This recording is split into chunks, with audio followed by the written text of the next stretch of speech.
আপনার ঈদ মুবারক পোস্টারগুলো হবে একদম অন্যরকম, সবার চাইতে আলাদা। আর আপনি এরকম পোস্টার ডিজাইন করে ফেসবুকে আপলোড করেন, তাহলে আপনার বন্ধুরা জানতে চাইবে যে বন্ধু তুই এরকম পোস্টার কিভাবে ডিজাইন করেছিস, আমাদের তো শেখা।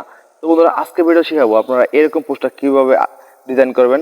তো বন্ধুরা অবশ্যই ভিডিওটা সম্পূর্ণ দেখবেন, একটু স্কিপ করবেন না। যদি স্কিপ করেন তাহলে ভিডিও কিছু বুঝতে পারবেন না। তবে ভিডিওটা শুরু করি।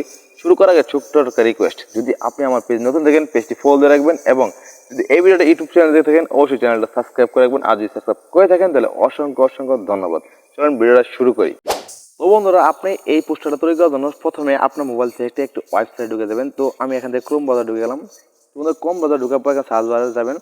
আপনি সার্চ বারে চলে যাবেন, সার্চ বারে গিয়ে আপনার এখানে লিখতে হবে উইগো কাপ, এটা লিখে সার্চ করবেন।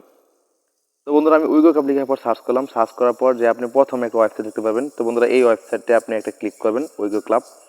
উইগো কাপে ক্লিক করবেন। ক্লিক করার পর আপনি এখানে একটা সার্চ বার পেয়ে যাবেন। এই সার্চ বারে লিখতে হবে E-Z। তো বন্ধুরা E-Z লেখার পর এই দেখেন এখানে কিন্তু এই যে এরকম একটা অপশন চলে আসছে। আর আপনি যদি নতুন এই ইদানিং কাজ করে থাকেন তাহলে কিন্তু এইটা এই নতুন আপডেটের সামনে চলে আসে, আপনার সার্চ করতে হবে না, কারণ এটা ঈদ মৌসুমে একটি ভাইরাল গ্রাফিক ডিজাইন। এই লিঙ্কটাতে আপনি একটু ক্লিক করবেন। ক্লিক করার পরে আপনাকে নিয়ে যাওয়া হবে এমন একটা ওয়েবসাইটের ভিতরে। আপনি একটু সোয়াইপ করবেন, সোয়াইপ করে একদম নিচে চলে যাবেন। তোমরা নিচে চলে যাবেন কারণ এখান থেকে আপনার একটা এই অ্যাপস আপলোড করতে হবে। তো বন্ধুরা তো আমি এখানে দেখতে পাচ্ছেন যে একটা ঈদ মোবারক পোস্টার লেখা আছে। তো ঈদ মোবারক পোস্টার এখানে ক্লিক করবেন। এখানে ক্লিক করলে কিন্তু আপনি কাঙ্ক্ষিত অ্যাপ্লিকেশনটা পেয়ে যাবেন। যে অ্যাপ্লিকেশনটা আপনি কাজ করবেন এটা ইনস্টল করে আপনার ফোনে চলে যাবে। তো বন্ধুরা আমি এটা ইনস্টল করে রেখেছি, যার কারণে আমি ইনস্টল করতেছি না। তো আমি ডাইরেক্ট চলে গেলাম আমার ফোনের গ্যালারিতে। তো এখান থেকে আমি এই যে দেখতে পারেন আমি এই অ্যাপ্লিকেশনটা কিন্তু এখানে ইনস্টল করে রেখেছি। তো ইনস্টল করা হয়ে গেলে আপনার এটার উপরে ক্লিক করবেন। ক্লিক করার পর এই অ্যাপ্লিকেশনটি ওপেন হয়ে যাবে। তো বন্ধুরা ওপেন হয়ে যাওয়ার পর দেখতে পাবেন ঠিক এরকম দেখাবে। তো বন্ধুরা ওপেন হওয়ার পর এখানে চলে আসবে স্টার্ট, এই আপনার স্টার্ট একটা ক্লিক করে দেবেন। তো আমি এখানে স্টার্টে ক্লিক করলাম।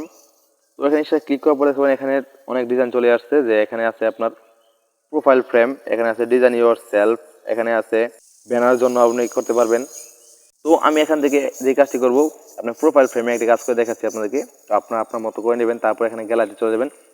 তো এখানে গ্যালারি চলে আসছে। তো এখানে গ্যালারিতে ক্লিক করবেন। আমি এখান থেকে গ্যালারিতে ক্লিক করলাম। গ্যালারিতে ক্লিক করার পর আপনি গ্যালারিতে প্রবেশ করবেন। প্রবেশ করে আপনি গ্যালারি থেকে আপনার ইচ্ছা মতো একটা ভালো ছবি সিলেক্ট করে নেবেন, যে আপনি যে ছবিটা সিলেক্ট করতে চাচ্ছেন। তো বন্ধুরা আমি একটা ছবি সিলেক্ট করে নিলাম। এটাকে আপনি ক্রপস করে যতটুকু রাখবেন ততটুকু করে নেবেন আপনার মন মতো করে। তো আমি এটাকে ক্রপস করে নিলাম। ক্রপস করে নেওয়ার পর দেখবেন উপরে একটা অপশন আছে ডান। তো আপনারা এই ডান অপশনে একটা ক্লিক করবেন। তো আমি ডান অপশনে ক্লিক করে দিলাম। তো বন্ধুরা ডান অপশনে ক্লিক করার পর আপনাকে ধরে ধরে একটা অ্যাড দেখতে হবে, কেননা ফ্রিতে কাজ করতে হলে একটু অ্যাড দেখতে হবে। তো আমি এখান থেকে ব্যাগে চলে আসলাম। এই যে আমার ছবিটা চলে আসছে। আপনি চাইলে এই ছবিটাকে টেনে সুন্দরভাবে বসিয়ে দিতে পারবেন। চাইলে এখান থেকে আপনি অনেক রকম ফ্রেম আছে, আপনি এইরকম ফ্রেমগুলো অ্যাড করতে পারবেন। এখানে অনেক রকম ফ্রেম আছে, আপনি চাইলে এইভাবে বসিয়ে নিতে পারবেন।